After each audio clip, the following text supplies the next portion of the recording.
Good morning. It's Mother's Day, and I've decided to honour my mother by reading this little book that I wrote soon after her death in a cafe one day, just for our family and those who loved her, and I thought I'd share it wider today. Here she is, beautiful Annie. Darling Grannie Annie, a little book for those she loved and those who loved her.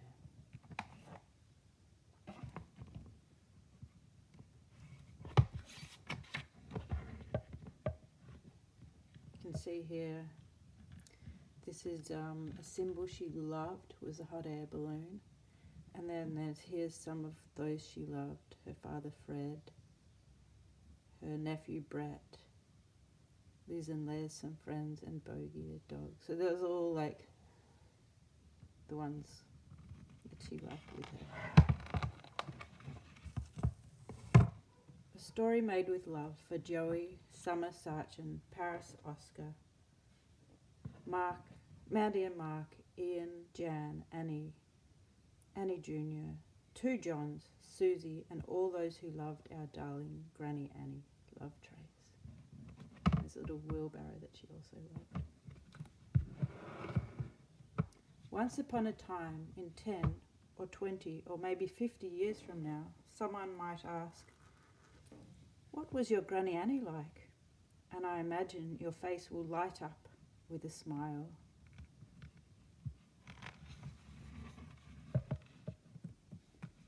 You might tell that special someone that Annie's story started a long time ago in a little town called Mortlake. Baby Annie Hitchcock was born on the 7th of April 1939. Her mother Nell was a midwife who delivered babies. Her father Fred drove the school bus and tamed horses. She had 3 big sisters, Gail, June and Judy. A house full of girls, imagine that. Maybe 3 was her lucky number. She had 3 great loves. Number 1 was John Balla, your grandpazi. She had 3 children with Mark, Mandy, Trace, and a dog called Shah.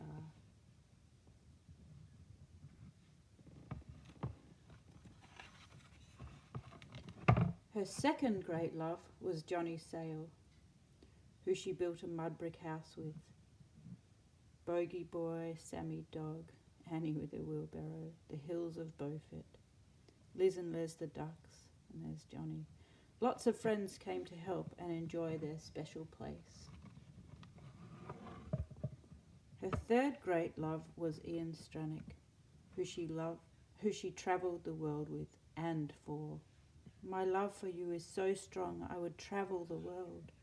Oh, my darling, me too. And she wrote, always keep learning. We live in such a wonderful world.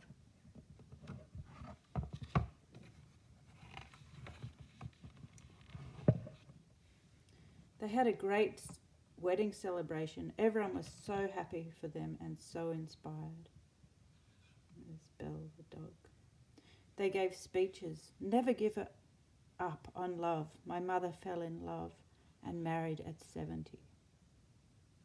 And danced and feasted.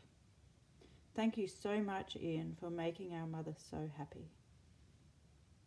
And wore lovely dresses. You look so gorgeous. Grannie Annie also had 3 main jobs. She worked as a nurse, where she met Grandpazi and great friends like Pat Baker and Julian. She worked as a photographer. So nice to be creative, where she met more great friends like Chris, Jean-Marc, Kelly, Alan and Albert. And she worked with the police force, giggle giggle.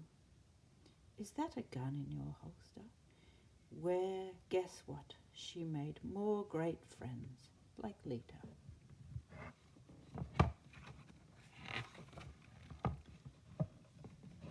But she had more than nicknames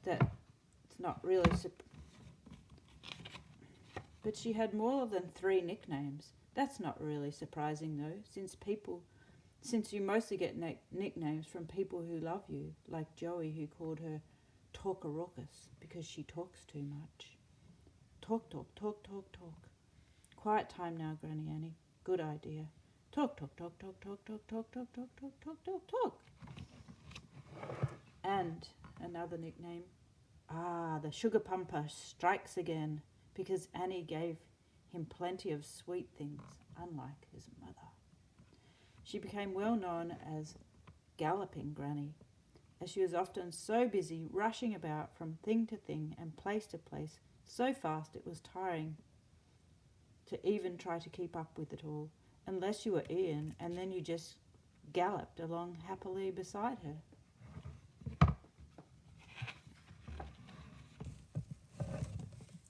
One day, from the back seat of her darling cousin Susie's car, she was asked by Susie's son Casey, "Are you my Uncle Annie?" "Yes, darling, I am your Uncle Annie." And the nickname stuck. But most favourite of all her nicknames, her most important and special one, was Grannie Annie, of course, because being with her grandchildren made her so happy. She wrote to Summer, "If you are ever unhappy, go for a walk and look at the trees and leaves, the clouds and birds, flowers and butterflies, the sea, sand and shells. All will make you feel happy again."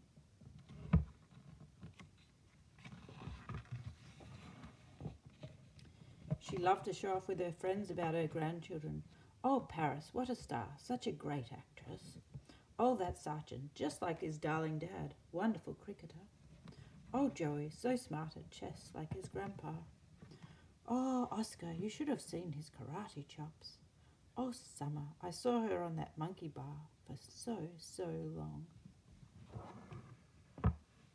Annie loved to spend time with her many friends, playing cards, they're playing bridge, dancing, rock around the clock, even at the table at Gwenny's daughter Ange and Dan's wedding, taking holiday adventures with Venice, Anne, Doyle, Sophie and Leda, and with cousins, Jan by the seaside as a girl. And going for long walks, often with her special walking group. "Where's Annie?" Stop to smell the flowers, I'm sure."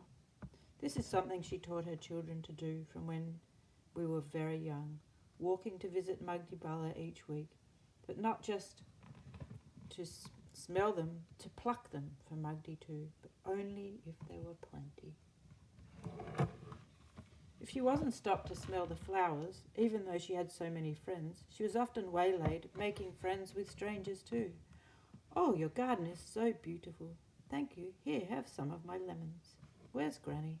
Chatting to a new friend. I like to do a little something special each day, and that is just what she did. Just a few weeks before Granny Annie died, we all shared a very special day, one to remember always, as this was the last day many people saw her. Really at her happiest. It was hard to believe how much love Annie and Ian shared, so they had another wedding. I like to imagine that when our darling Annie died, her spirit went up to the starry sky in a hot air balloon to join all her loved ones. Can you imagine their delight at her arrival? There must have been a big party with lots of dancing and lots of talk too. There's Dean, Bella, Nell, Shah, Fred, Brett, Les, Liz, Bogey, Sammy. So many people came to share their love for Annie at the special church where she was married. The children ran happily beneath the big trees, just how Granny would have wanted it. And from all around the world came messages of love. Later her ashes were put in the special garden below the window her relations made. Sometimes we felt sad, but those tears are about love. I like to imagine those ashes going into the earth and then up through the roots of the trees and flowers, up the stems and branches, and out of the petals and leaves until Annie's spirit is everywhere.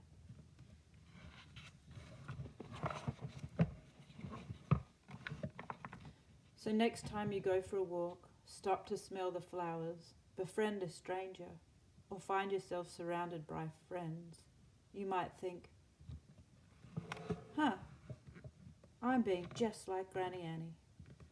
And then you might imagine her inside your heart, smiling and dancing, because you're keeping her spirit alive. And then I imagine your face will light up with a smile.